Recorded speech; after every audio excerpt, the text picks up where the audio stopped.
as one interconnected ocean, a vast blue expanse critical to life on Earth. And there's no better animal to represent the story of the ocean with all its splendor and uncertainty than the killer whale, or as it's scientifically known, the Orcinus orca. The orca lives in every corner of the ocean, from the Arctic to the Atlantic, the Southern to the Indian, to the mighty Pacific and beyond.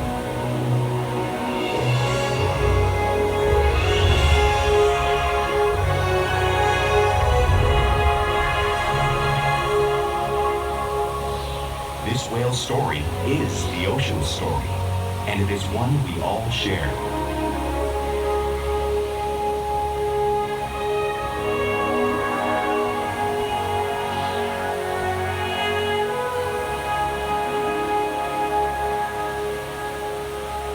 Welcome to SeaWorld's Orca Encounter. We are so honored to introduce to you this intriguing and majestic animal.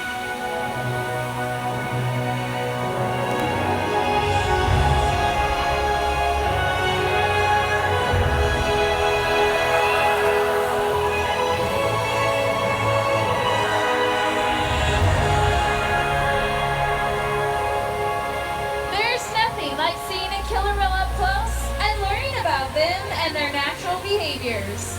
We hope this Orca Encounter will help inspire you to love all animals.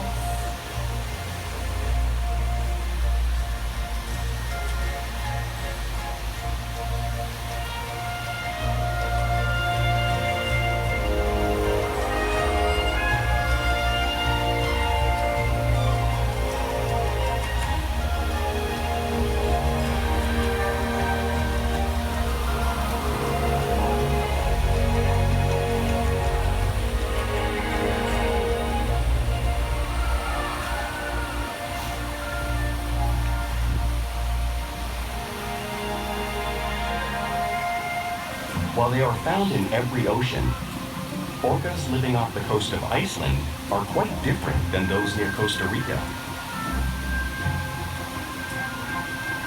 In fact, there are at least 10 types, or ecotypes, of killer whales. An ecotype describes the differences between killer whales' size, physical form, prey, social structure, and habitat. As you can see, the differences are subtle, but noticeable when compared side by side. Orcas are adapted perfectly to their environments. And even the whale's black and white coloration has a purpose. It camouflages the outline of their bodies in the water, making it easier for them to surprise and catch their prey.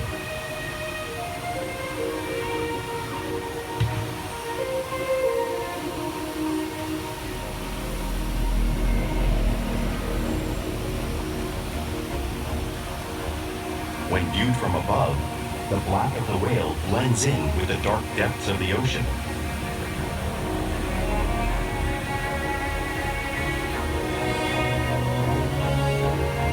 When viewed from below, the orca's white bellies match the brighter surface of the water, blending with the light above, giving them the perfect camouflage.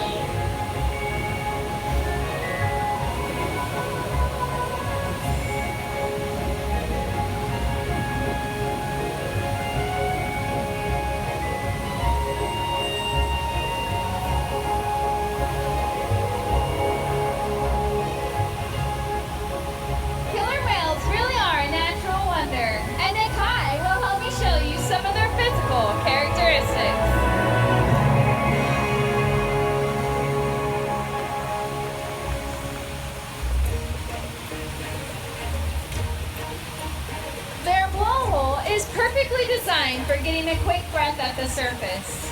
Even the location of their eyes works to their advantage.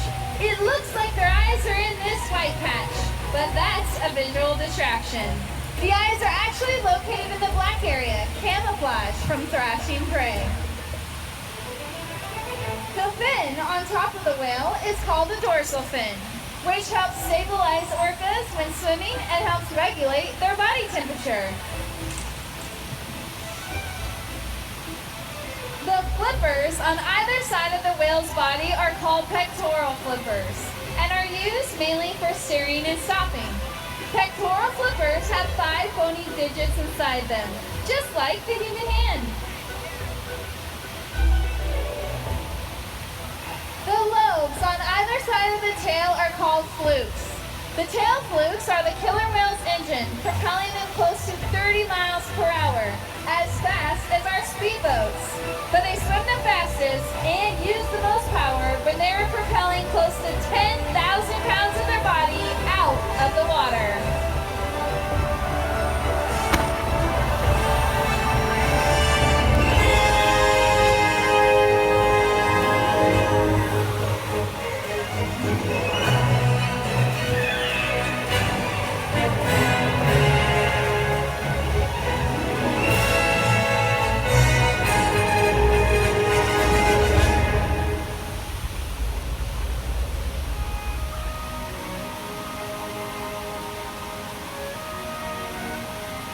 Killer whales are highly social animals with a well-defined social structure. An orcapod is always led by a female. Though just half the size of her male counterpart, she is in charge. It's all about attitude, not size. Because they live and work as a group, orcas need to communicate with sounds and body language. Orcas use clicks for echolocation or navigation.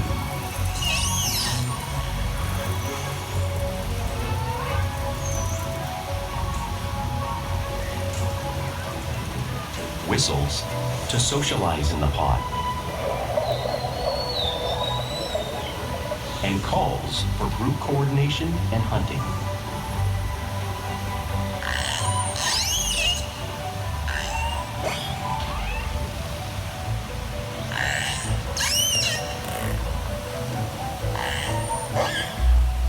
Vocal development studies here at SeaWorld show that early on, calves learn vocalization from their mothers.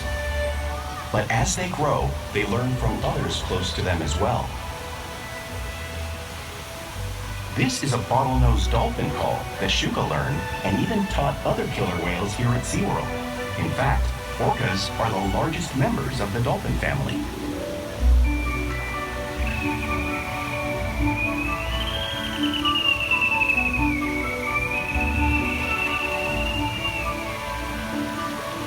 Whales here and in the wild use vocalization to communicate all the time.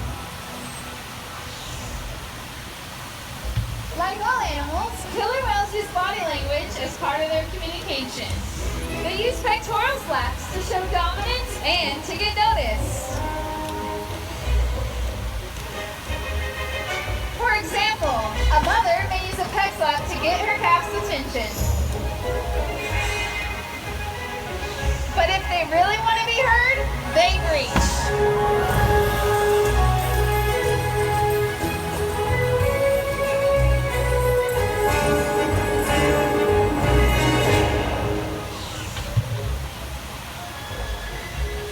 Spy hopping is how killer whales coordinate and get a better view of their surroundings when they hunt.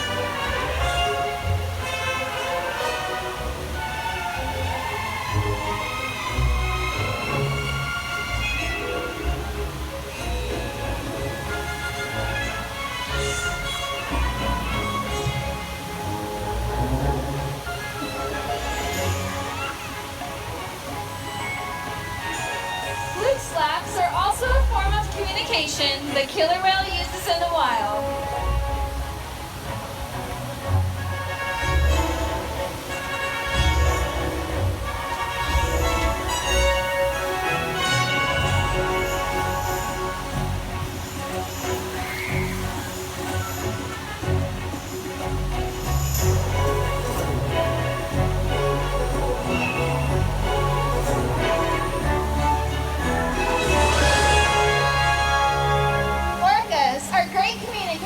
So it's no wonder they're at the top of the ocean's food chain.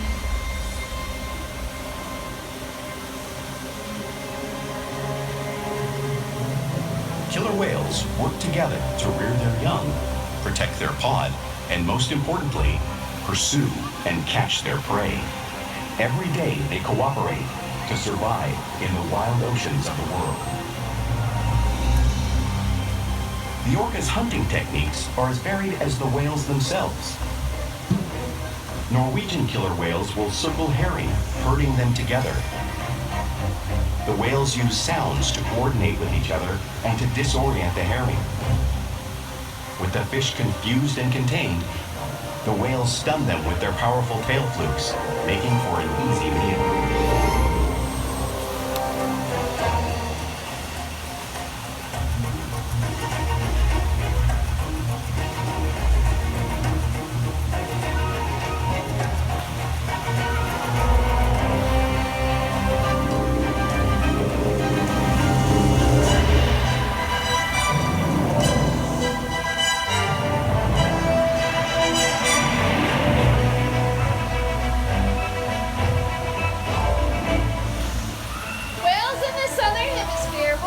Sea lions by pulling them right off the beach. Watch as Nakai demonstrates this same behavior and movement right here in front of all of us.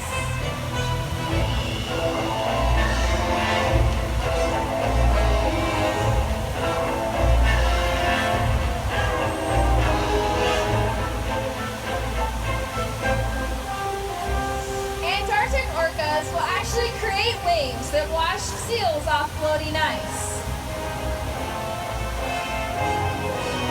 You'll see our whales showing you this wave-making technique, demonstrating both the impressive and complex hunting abilities killer whales have developed all around the world.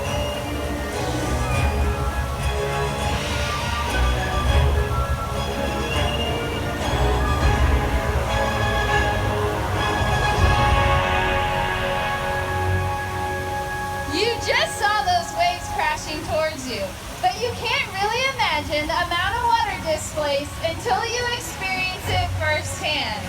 Luckily, Kaylee has volunteered to feel the power of the waves made by these incredible animals. Hi, Kaylee. Now, do you by any chance remember seeing those whales knock seals off floating ice by that wave that they created? All right, well, you're going to take a seat, and our whales are going to come on their way to create a very similar wave. Now, this is one thing you will never forget. It's one of the many hunting techniques killer whales use all around the world. So right now, we have a 15-year-old male on his way.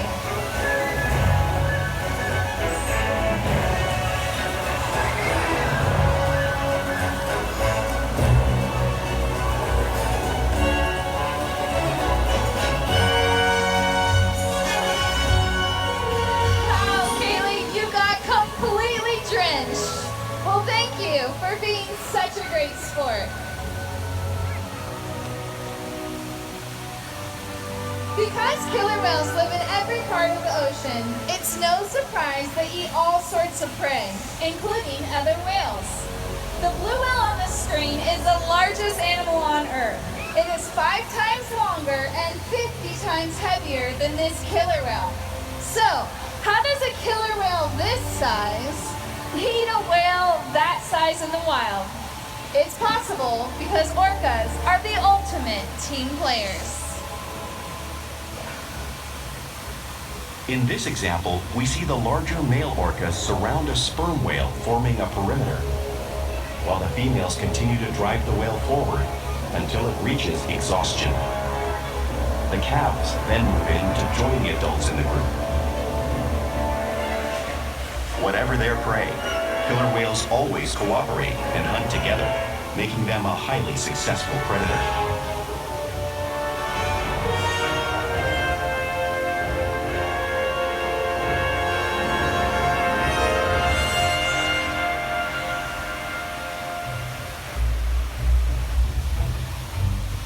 Play is an important part of everyday life for killer whales.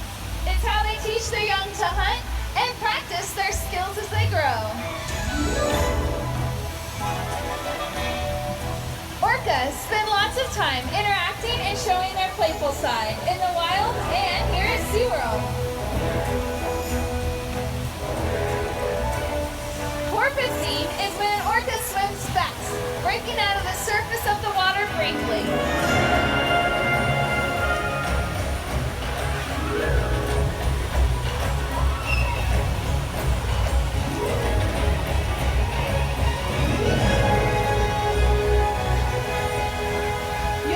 them do this when catching a ride in a wake of a boat or when surfing in a wave.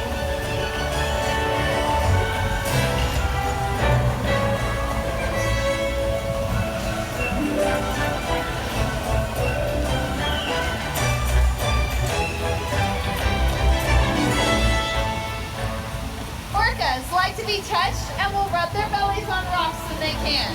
You'll see our whales rubbing just like whales in British Columbia would.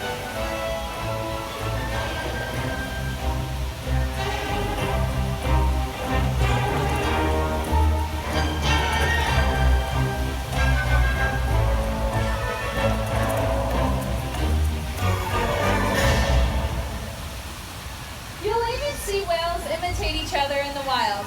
We see it here at SeaWorld all the time. The whales are always mimicking and learning from each other.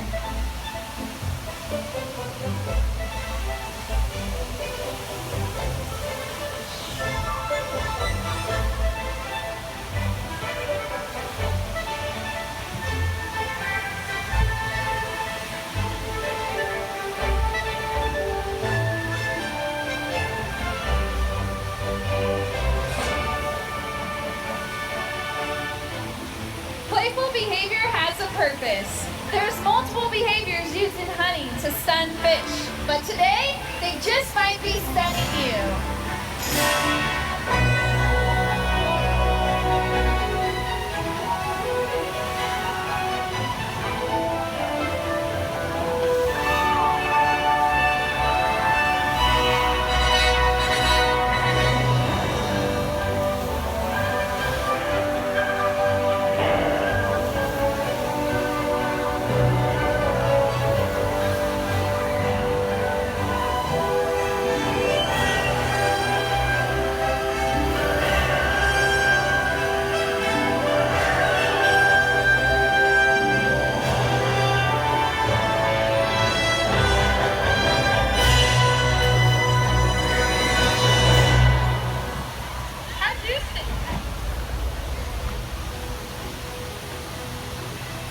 We interact with our whales all day, every day, which allows us to share in trusted relationships and provide optimal healthcare, research, and quality of life. The whales here take an active role in their own health and well-being.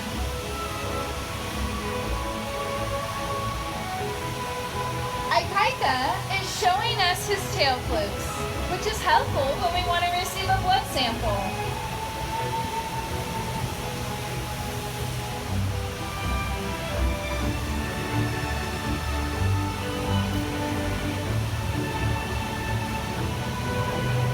We can even ask him to slide out onto a scale so we can monitor his weight.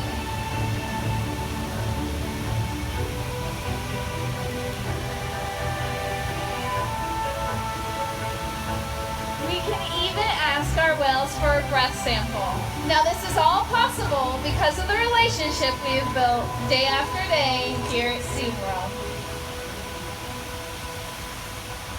Ikaika means strength in Hawaiian, which is fitting for this 14-year-old and 6,000-pound growing male.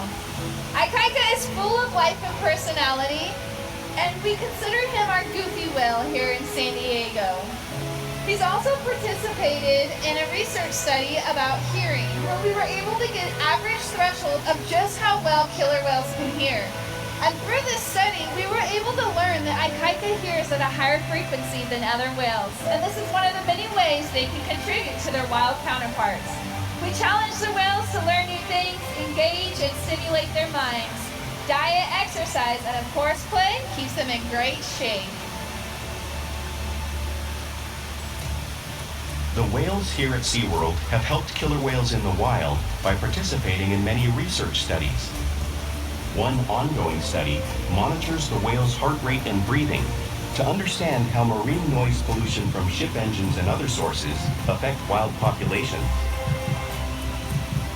In another study, scientists from NOAA, the National Oceanic and Atmospheric Administration, took measurements of the killer whales living here, including pregnant whales. By comparing these measurements with drone footage of killer whales in the wild, scientists are able to monitor the wild population's nutritional and reproductive states. Other research has been done here at SeaWorld on the mother whale's milk composition. This research will help create an effective model to understand how toxins in the ocean impact wild killer whales and their milk supply. What we learn from the whales in our care every day is actively helping whales in the wild survive. And just by being here today, you've supported our rescue, research, and conservation efforts all around the world. We are all connected to each other, to the planet, and to the orca. We hope you feel the power of this connection as you think about this majestic animal and the ocean it lives in. An ocean with vibrant colors and nuance, richness and diversity, mystery and wonder. A magical blue world over which we have a profound influence. If we work together, like the killer whale, we can protect the future of the Orcinus orca and this beautiful planet that we all share.